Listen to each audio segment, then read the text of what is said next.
दोस्तों ज़रा सोच कर ये बताएं, यूनिवर्स की असल ओरिजिन कहाँ से शुरू हुई। इनफैक्ट हम इंसान और दूसरे स्पीशीज कहाँ से आए।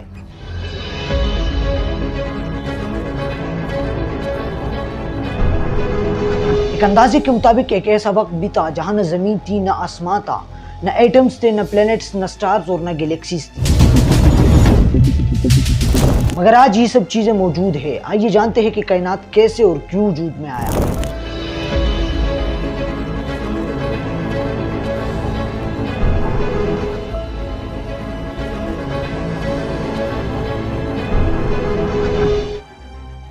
हमारे आज की वीडियो को आगे बढ़ाते हुए सबसे पहले हम जानेंगे कि यूनिवर्स कैसे वजूद में आया। तो दोस्तों, साइंटिस्ट के पास कोई एग्जैक्ट डॉक्यूमेंट्री वीडियो या फिर इंस्टा की कोई रील्स नहीं है जो हम आपको दिखा सके, लेकिन कुछ साइंटिफिक एविडेंस और थ्योरीज मौजूद है जो यूनिवर्स की ओरिजिन को एक्सप्लेन करती है। इनमें थ्योरीज बहुत ज्यादा है, जिनमें हम कुछ थ्योरीज को लेकर आपको एविडेंस के साथ दिखाएंगे। इनमें सबसे फेमस और accurate theory the big bang theory है। इस थ्योरी के मुताबिक तकरीबन 13.8 बिलियन ईयर्स पहले पूरी कायनात, टाइम, मैटर, एनर्जी सब कुछ एक सिंगुलैरिटी में मौजूद था। फिर अचानक एक लम्हे में ये extremely hard dense state expand होना शुरू करता है और आहिस्ता आहिस्ता ये गोल जैसा यूनिवर्स बिलियन माइल्स में फैलती है। स्पेस और टाइम एग्जिस्ट होना शुरू करते हैं, क्वार्क, इलेक्ट्रॉन और दूसरे एलिमेंट्री पार्टिकल बनना शुरू करते हैं। फिर एनर्जी बनती है और धीरे धीरे वक्त के साथ यूनिवर्स की टेम्परेचर लो होता जाता है। प्रोटॉन और न्यूट्रॉन बनते हैं और इसी तरह न्यूक्लियस भी बन जाता है। न्यूक्लियस के बनने के साथ हाइड्रोजन, हीलियम और लिथियम बनते हैं और फिर पूरा एटम बनता है। एटम्स के बनने के साथ प्लैनेट, स्टार्स और गैलेक्सीज की ओरिजिनेशन होती है। लेकिन दोस्तों, आपके ज़हन में होगा कि भाई ये तो बनाई गई कहानी जैसा लगता है, तो इसलिए इस थ्योरी के पीछे पहली evidence cosmic microwave background radiation यानी CMB।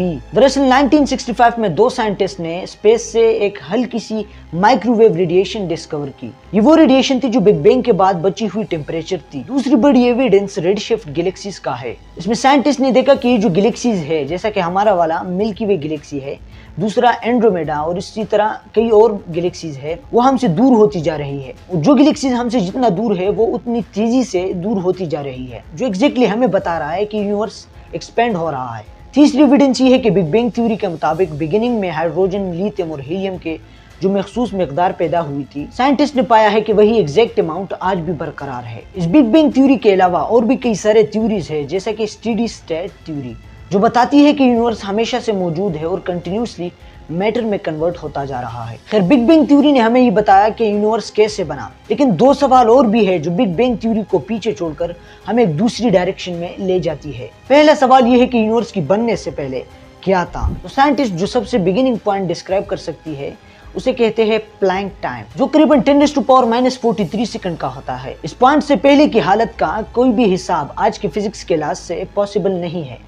मतलब कि टाइम में पीछे जाने के बाद इस लम्हे तक साइंस कुछ भी नहीं कर सकता और वो बेबस हो जाती है। दूसरा सवाल ये है कि यूनिवर्स क्यों वजूद में आया। अनफॉर्चुनेटली साइंस इस बात का मुकम्मल जवाब नहीं दे सकती, क्योंकि इसको समझने के लिए यूनिवर्स की एग्जिस्टेंस पे आने से पहले की वजूहात को मालूम करना लाजमी है और साइंस की लॉज वहाँ पर काम नहीं कर सकती। लिहाजा कुछ रिलीजियस और फिलॉसफिकल व्यूज है जो हमें सिर्फ बता सकती है, ना कि साइंस की तरह कोई एविडेंस देकर।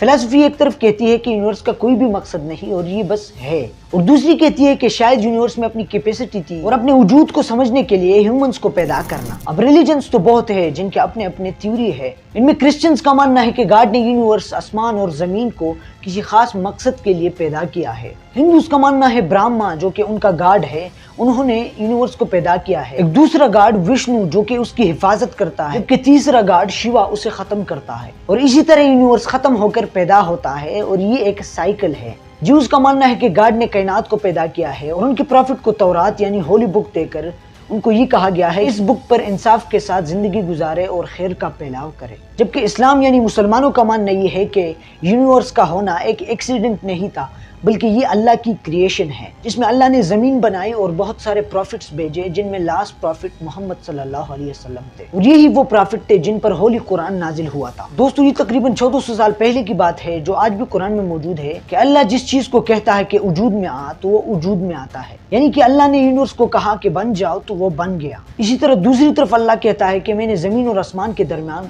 किसी भी चीज को बगैर किसी मकसद के पैदा नहीं किया है, बल्कि तीसरी तरफ कहता है कि यूनिवर्स में जो भी चीज है वो ह्यूमंस की बेनिफिट के लिए पैदा किया है। और यही नहीं, बिग बैंग की कंफर्मेशन 1400 साल पहले करा चुका है کہ آسمان اور زمین آپس میں جڑے ہوئے تھے، ہم نے انہیں جدا کیا۔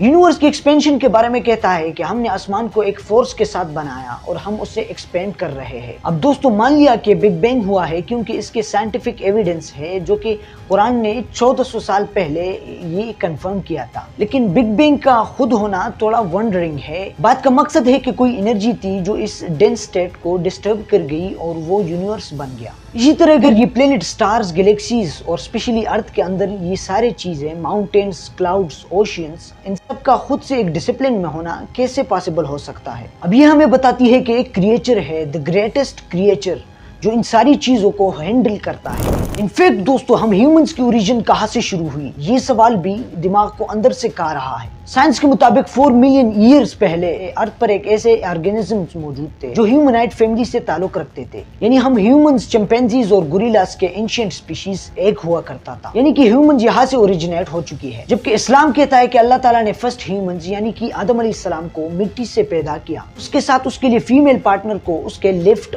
رب سے پیدا کیا، اور وہاں سے ہماری ہیومنز کی نسل آج 7 بلین تک بڑھتی رہی ہے۔ یعنی ایک وقت تک کہ چمپینزی دنیا پر موسٹ وائز کریچرز مانا ہوا کرتے تھے، اس کے بعد ہیومنز کے آنے کے بعد اب ارتھ پر روبوٹس اور آرٹیفیشل انٹیلیجنس دنیا پر رول کر رہی ہے۔ ویسے دوستو، آج رات آپ خود جا کر سوچے کہ ہم کیوں آئے ہیں اور ہمارا مقصد کیا ہے۔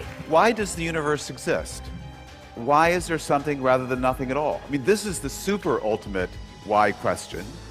دنیا کی امیر ترین اور اسپیس کو جاننے والے پراسرار شخص کہتے ہیں کہ ہمیں لگتا ہے کہ ہم ریئل لائف میں ہے ہی نہیں، کہ شاید ایک کمپیوٹر کی بنائی ہوئی دنیا میں رہ رہے۔ So what if everything that you see, touch and feel isn't really real? The tech billionaire Elon Musk has been saying it for quite some time, that there is a very high probability that we are living inside of a computer simulation. ان کا ماننا ہے کہ ہمارے ارد گرد time, metre, energy جو کچھ بھی ہے وہ ڈیجیٹل سیمولیشن کا حصہ ہو سکتا ہے جو کہ ماڈرن سویلائزیشن کے تھرو ہمارے اوپر ڈالا جا رہا ہے۔ I find as I get older, I find that question to be maybe more and more confusing or troubling or uncertain. I think particularly when you see the advancement of something like video games. کا ماننا ہے کہ جس طرح ایک game میں نئی features اور اپڈیٹس آتی ہے، اس طرح اس دنیا میں بھی ہوتا آ رہا ہے۔ Well, given that we're able to create increasingly sophisticated simulations, so if you think of, say, video games and how video games have gone from very simple video games like Pong with 2 rectangles and a square to video games today being photorealistic with millions of people playing simultaneously, and all of that has occurred in our lifetime.